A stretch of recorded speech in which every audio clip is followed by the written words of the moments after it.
পদস্থ সরকারি কর্মকর্তা, তিনি তার ফেসবুকে প্রায় আমাকে নিয়ে একটা পোস্ট লেখেন আমি কতটা ব্যর্থ এটা বোঝাবার জন্য। উনি বলেন যে এই যে কিনা পলিথিন বন্ধ করতে পারলাম সুপার শপ, এটা যে কোনো একটা বাচ্চাও নাকি পারত, তো সেই বাচ্চাটা 54 বছরে জন্ম কেন হলো না বুঝতে পারলাম না। যাই হোক, এখন আসেন একটু নদীতে। উনি বলেন যদি পারেন তো নদী একটা নীল পানি করে দেখান। দেখেন এইসব হচ্ছে খুব গভীরে না যেয়ে কথাবার্তা।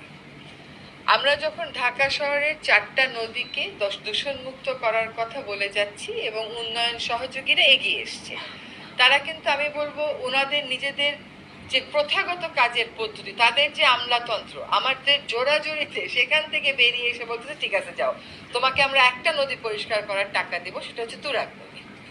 তো আমরা আশা করি যে খুব সহসাই তুরাগের কর্মপরিকল্পনাটা চূড়ান্ত হয়ে যাচ্ছে। এটা আমরা আশা করি সেপ্টেম্বর থেকে আনুষ্ঠানিকভাবে কাজটা শুরু করতে পারবো এখন ইনশাআল্লাহ। আসসালামু আলাইকুম রহমতুল্লাহ। আমার সকল প্রিয় দেশবাসী, বাংলাদেশের যে সরকার আসুক আমার কোনো আপত্তি নেই, বিএনপি আসুক, আওয়ামী লীগ, জামাত আসুক, তো সকল দলমত নির্বিশেষে আমার সকলের কাছে আমার আবেদন, ওকে যেন স্থায়ী সরকারের যে কোনো একটা পদে রাখা হয়, অর্থাৎ স্থায়ী সরকার যখন নির্বাচন করা হবে, নির্বাচন শুরু হবে, তখন ওকে যেন যে কোনো একটা কি বলে, তো আমার আবেদন ওকে যেন যে কোনো একটা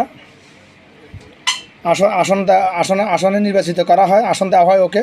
কারণ ওর মধ্যে যে ট্যালেন্ট, কথা বলার যে ধরন, বাংলাদেশের 330 জন সংসদ সদস্য যদি পুরুষ হয়, পুরুষের মধ্যে এটা নাই, ওর মধ্যে যে কূটনৈতিক যে ট্যালেন্ট, কথা বলার যে ট্যালেন্ট, যে হেকমা, এটা বা পুরুষদের মধ্যে নাই। বেশিরভাগ পুরুষদের মধ্যে, শতকরা 99% পুরুষের মধ্যে নাই। এই জন্য আমার আবেদন ওকে যেন স্থায়ী সরকার নির্বাচনের সময় যে কোনো একটা আসন দেওয়া হয়, আসন ওকে থাকার জন্য ওকে যেন অনুরোধ করা হয়।